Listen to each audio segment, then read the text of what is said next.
Assalamualaikum warahmatullahi wabarakatuh. Apa kabar guys, teman-teman semua di mana saja berada? Sampurasun. Apa kabar warga Jabar, warga Los Angeles, pada khususnya dan umumnya warga Amerika Serikat ya, yang alhamdulillah kebetulan Allah sedang mengizinkan saya tinggal di Los Angeles ya.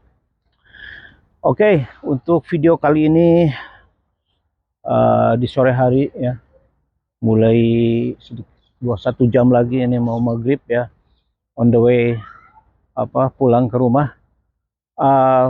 Saya lihat di masjid atau beberapa hari ini bertemu dengan banyak orang dari Indonesia, baik itu student atau orang-orang yang mau pindah tinggal di Amerika ya. Mereka banyak bertanya tentang banyak hal ya, karena mungkin mereka tahu karena saya sudah tinggal di sini sekitar 30 tahunan ya. Oke, sebetulnya saya sudah pernah buat video tentang tips hidup di Amerika, tapi tidak ada salahnya saya update lagi ya, mungkin ada tambahan sedikit ya. Jadi begini ya, teman-teman semua yang saya cintai ya, teman-teman dari Indonesia, tips hidup di Amerika ala Arif Road Adventure ya.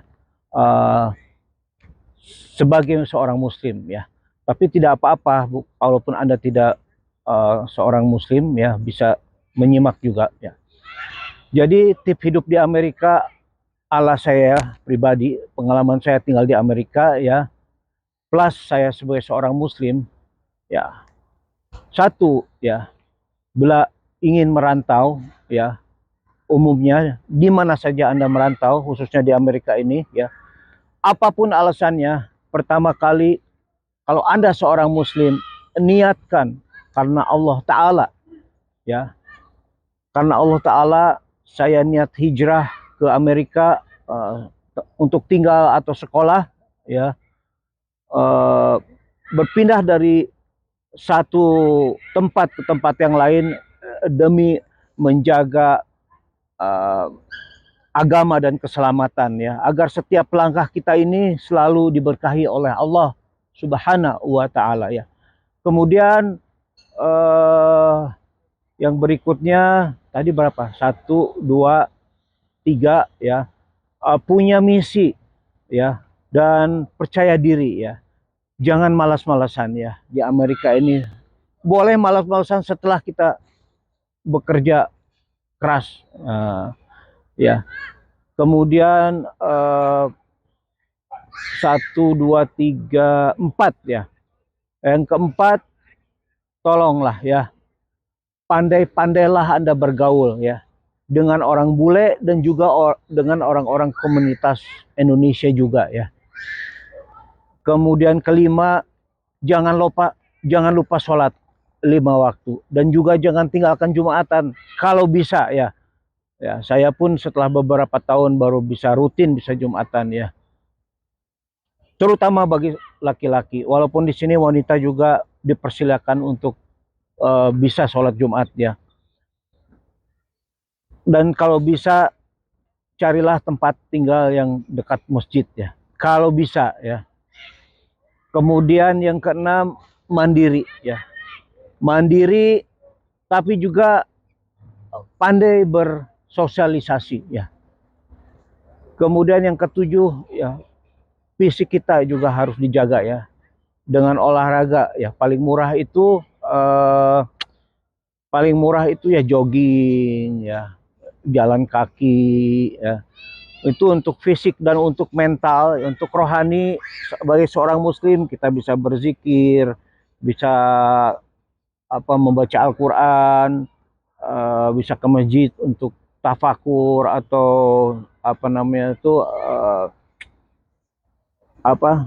sholat subuh ya. Jangan lupa sholat subuh kalau memang kebetulan Anda dekat dengan masjid ya, sholat subuh berjamaah ya. Kemudian yang kedelapan, diusahakan ya, jangan mudah tersinggung ya. Mesti tangguh ya. Kalau bahasa Sundanya itu jangan belikan jangan pundungan ya. Jangan belikan jangan pundungan ya, hampir mirip-mirip ya.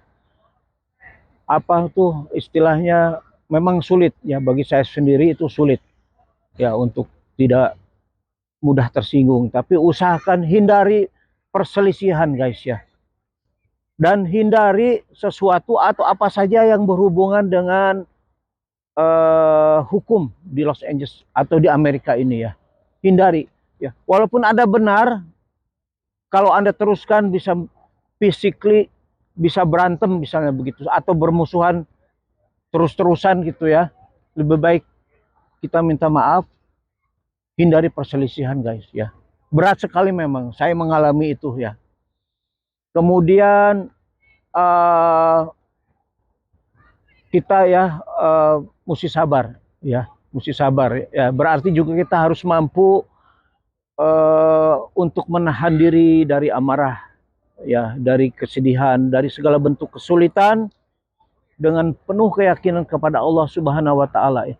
Sabar guys ya, mencakup ketabahan, keteguhan hati dan menghadapi ujian hidup serta menerima takdir Allah Subhanahu wa taala dengan ridho ya. Sabar juga tetap taat kepada Allah dan menjauhi kemaksiatan meskipun dalam keadaan sulit guys. Karena di Amerika ini alkohol gampang, narkoba gampang, apa tuh ganja itu apa namanya tuh yang di sini dilegalkan, gampang, tokonya banyak di sini ya. Kemudian kali lagi kita ya akan mengalami beberapa fase biasanya ya, dan saya sendiri mengalami yang namanya culture shock. Dulu 30 tahun lalu sosmed tidak semasif sekarang. Jadi kita betul-betul buta, tidak ada siapa-siapa di sini. Aja teman, hanya teman pun waktu itu yang dituju tidak ada, dan akhirnya bertemu dengan teman yang baru ketemu di sini yang akhirnya sampai sekarang menjadi saudara ya. Nah, culture shock itu butuh beberapa bulan atau tahun ya. Tapi saya rasa untuk anak-anak zaman sekarang ya, sosmed yang sudah sangat modern sekali, kita melihat keadaan luar negeri itu dari sosmed ya. Jadi mungkin culture shocknya bisa sedikit saja, tidak begitu kuat, atau mungkin tidak sama sekali. Dan setelah kita beberapa tahun di sini guys ya, kita mesti hati-hati. Karena biasanya, termasuk saya, itu biasanya kena yang namanya mentally down ya. Mentally down atau nervous breakdown atau mental distress, intense emotional ya, intense emotional that make it difficult to individual to function normally karena capek dengan rutinitas di Amerika ya. Jadi kita tuh nggak tahu, bingung aja gitu, capek ya. Nah, makanya kita harus pandai-pandai bersosialisasi ya. Kalau seorang muslim, berzikir, sholat jangan lupa 5 waktu, dan sholat Jumat dan sholat-sholat lainnya ya, itu membantu sekali ya. Itu untuk spiritualnya, dan untuk fisiknya kita bisa main jogging ya, banyak main keluar di sini walaupun harus mengeluarkan biaya ya. Begitulah ya, kalau orang boleh gitu kalau main vacation ya. Kalau kita terus, saya mengalami itu setelah beberapa tahun ya, mungkin setelah 20 tahun tuh saya 3 bulan itu mentally distress, kalau kena mentally down, nervous breakdown, ya intense emotional, bingung. Waktu itu saya sudah nikah, udah punya anak 2 atau 3 kalau nggak salah itu ya. Istri pun bingung ya. Ya saya juga bingung. Nah, obatnya ternyata ya dekat dengan Allah guys ya. Dekat dengan masjid, pandai bersosialisasi. Ya, semoga bermanfaat. Mohon maaf kalau ada kalimat atau kata yang tidak kurang baik ya. Semoga teman-teman semua sehat walafiat lahir dan batin, panjang umur yang barokah, rezeki yang berlimpah. Sampurasun, sampai ketemu lagi di video saya yang lain guys ya. Mangga. Terima kasih, semoga bermanfaat. Jagalah sopan santun, tata krama dalam berpendapat. Jangan lupa like, comment, share, and subscribe. Thank you.